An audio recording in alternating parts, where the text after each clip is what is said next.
PWDs don't go for HIV testing since they fear how the workers will look at them, the response they will get when they got there, because most of them are somehow not educated on how to handle and to serve a person with disability. She breaks down emotionally when she vividly pictures the burden of HIV stigma among those living with disabilities as encountered at the health facilities and at community level. Her friend lends her a shoulder to lean on as they both cry together. Injectable long-acting antiretrovirals are a major advancement in HIV treatment. This bi-monthly injections offer an alternative to daily oral medications, improving adherence and addressing stigma associated with HIV treatment. However, in Kenya, access to these injectables remains limited due to high cost and logistical challenges, hindering their availability to men and other undeserved groups. Sylvester Agaya, a youth champion, shares his opinion on the same as he calls for the need to create more awareness on the new advancement in the fight against HIV and AIDS. Right now there is a progress by the government acknowledging the self-injectables that we can use, also to promote privacy and confidentiality. But the issue is there's a lot of lack of access to information. Most community, men and women, do not know that self-injectables exist. They have also not sought some guidance so that they can know under what conditions they can use it and where to access it. So there has been a lot of accessibility issues. They are not easily accessible because, as far as I'm concerned, most public facilities right now, especially in the community level 4, level 3, they do not use it as per now. According to Eric Okioma, the team leader at Nelson Mandela TB HIV Information CBO, who spoke to K24 TV on phone, addressing these barriers are essential, especially as men face unique challenges, including lower healthcare seeking behaviors and systemic gaps in HIV programs tailored to their needs.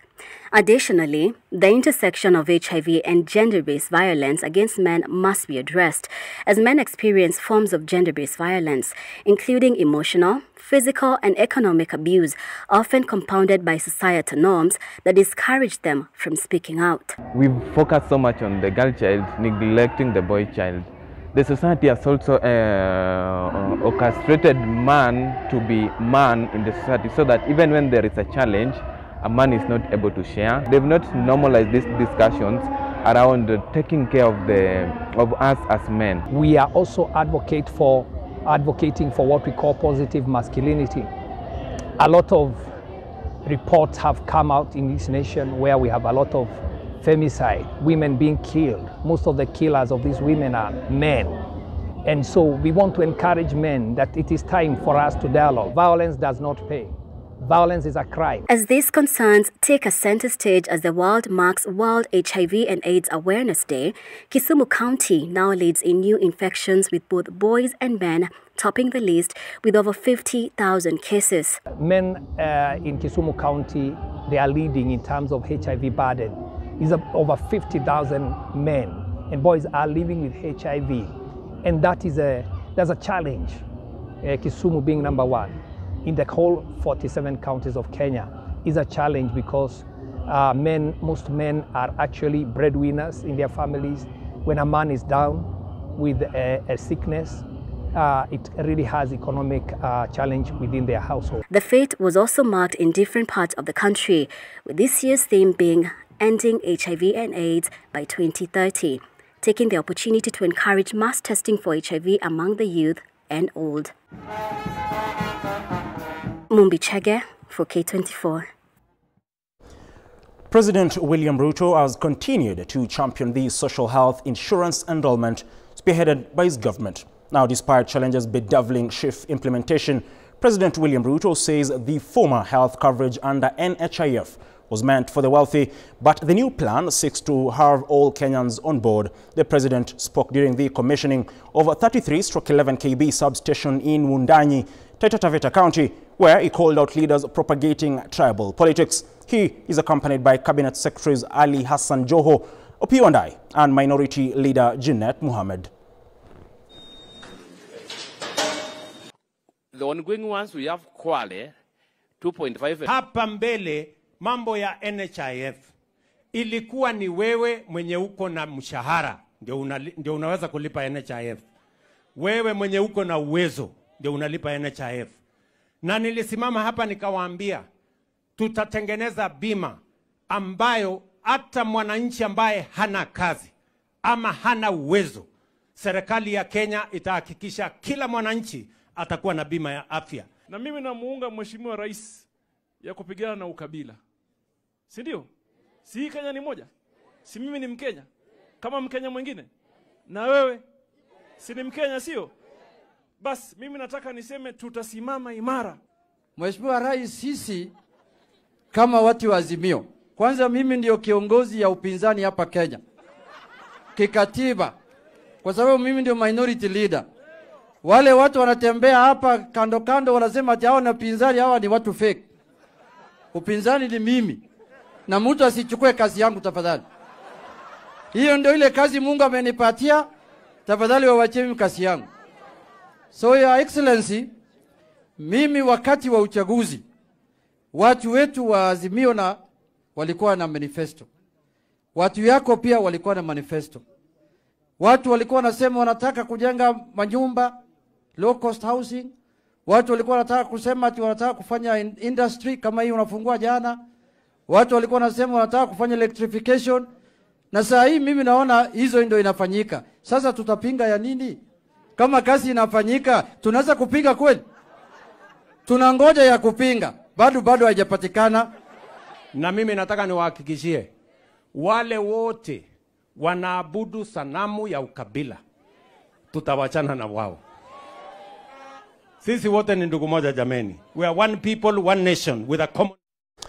Now, our Nairobi court has ordered the unconditional release of Savannah Clinker chairman Benson Ndeta after the court was told that there is a High Court order issued stopping the prosecution and detention of the businessman. Ndeta spent the weekend in custody despite the High Court order issued last Friday. Magistrate Gilbert Chikwe deferred the bail ruling and ordered the matter to be mentioned on January 30th, 2025. Ndeta was charged with 8 counts, among them conspiracy to commit a felony, obtaining execution of a security by false pretenses, and uttering false documents. He pleaded not guilty to all the counts.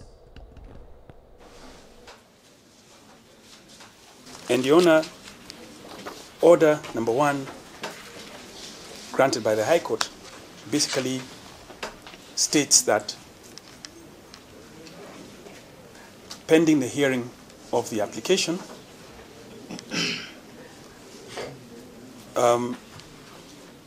all respondents are hereby restrained, Your Honor, from detaining, arresting, charging, causing or allowing plea taking, remanding, prosecuting, or continuing to prosecute the petitioner applicant. So in view of this order, Your Honor, we are humbly praying that you defer your ruling. And in keeping with this order, it also says that the petitioner applicant, if in custody, with respect to any of the foregoing at the time this court order is served, shall be released forthwith. So, Your Honor, our humble plea is that you defer your ruling on bail and in compliance with the order.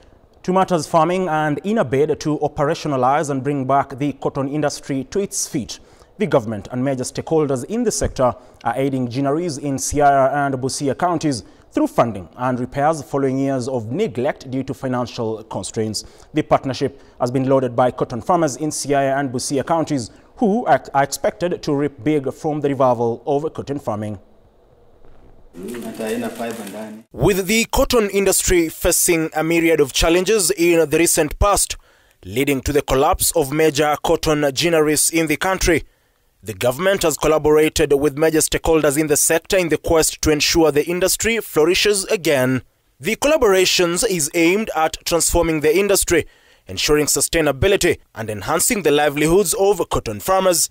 This partnership, according to Thika Cloth Mills Cotton Development Manager Esbon Olweni, is a part of a larger strategy between the company and the government to ensure the smooth functioning of the cotton value chain. What we need to do as a country, and I mentioned that the moment you have the right taxes being levied on imports. The moment we embrace consumption of our local cotton, the moment we also reduce maybe by phases like the second-hand clothing, then you'll find the consumption as a net effect on the production.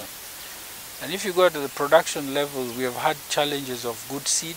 The reviving of the ginaries and providing financial assistance to cooperatives is aimed at ensuring cooperatives can directly purchase cotton from farmers, a move that Olwenyi says will ensure farmers receive fair and prompt payments while securing a steady supply of raw materials for the textile industry. In Siaya County, stalled installations at 2 ginaries had halted progress until a coordinated efforts by stakeholders, including thicker cloth mills, cooperative societies, and the government, breathed new life into these facilities. Zedekiah Adul, Secretary General of Madiani Ginnery in Siaya County, was quick to laud the role played by stakeholders in funding an installation of essential equipments. Adul decried the exploitation of farmers by brokers, however, remaining hopeful that efforts to operationalize the ginneries and the rise in prices of cotton per kilogram will energize farmers. Tumeungana na Thika Cloth Mills. Na Thika amefanya kazi mzuri hapa Saidi. Tulikuwa na Wanda Brola Jane hapa na iliharibika kwa maana iletwa lakini pamba haikukuwe. Sasa ilikuliwa na panya. Sasa Thika ilikuja ikatengeneza ikaleta rollers mpya Saidi na Jane hapo ndani. Tulitest inafanya kazi, inangoja tu pamba iwe mingi ndio tuanze kujini vizuri. So Saidi tuko kwa valuation ndani kabisa ya pamba. Na wakulima wako na furaha. Na tumesaidiwa sana na Thika Cloth Mills. In Busia County, the Luanda Ginnery has been hampered by exorbitant electricity costs, a challenge highlighted by Kenneth Malova, the operations manager. We had some financial challenges. And one of these challenges was sorted out by Thika Textiles.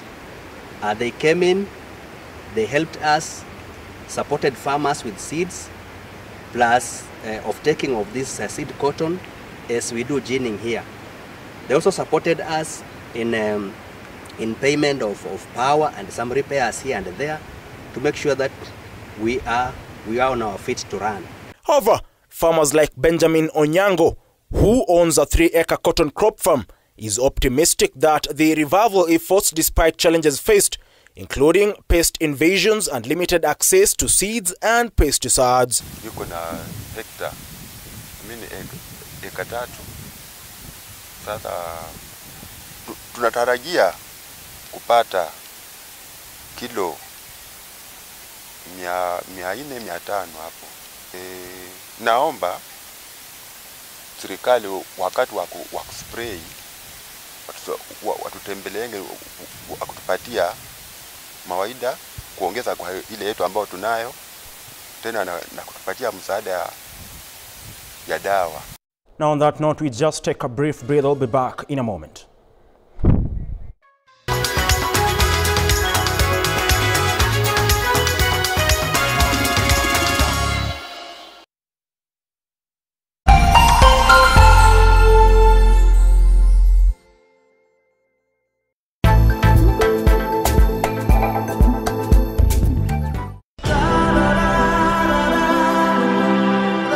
Step into a world of emotions, relationships. Kumbe mama, ulikuwa unafikiria kuolewa tena?